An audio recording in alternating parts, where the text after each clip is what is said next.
మరి ఆ వ్యక్తులు నా బిడ్డలు కాదా? మనుషులు నేను ప్రేమిస్తలేదా? వారందరూ నాకు వద్దా? నేను చేసుకున్న వారు, నేను రూపించిన వారు నా స్వరూపంలో నా కొడుకు చెప్పిన నేను చేసుకున్నానయ్యా.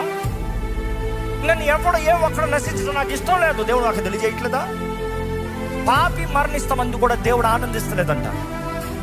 ప్రతి ఒక్కరు రక్షించబడాలనేది దేవుడు కోరుతున్నాడు. ప్రతి ఒక్కరు నిత్య మార్గాన్ని ఎరిగి దేవుని చేరాలనేది దేవుడు ఆశపడుతున్నాడు. ఈరోజు కృపాకాలంలో ఉన్నాం. దేవుడు ప్రేమను చూపిస్తున్నాడు. You wants everybody to be safe. కానీ గమనిస్తాం ఏంటి? దేవుడు అంటాడు, నువ్వు చేయని దానికి, నువ్వు ఎత్తని దానికి నువ్వు అంత బాధపడుతున్నావు, మరి వీరిని నాశనం చేయాలంటే నేను ఎంత బాధపడాలయ్యా? You see, today we need to understand the love of God is so great. But then if the spirit of Gehazi is in you, స్వార్థము, గ్రీడ్, అహంకారము, manipulative mind, be very careful.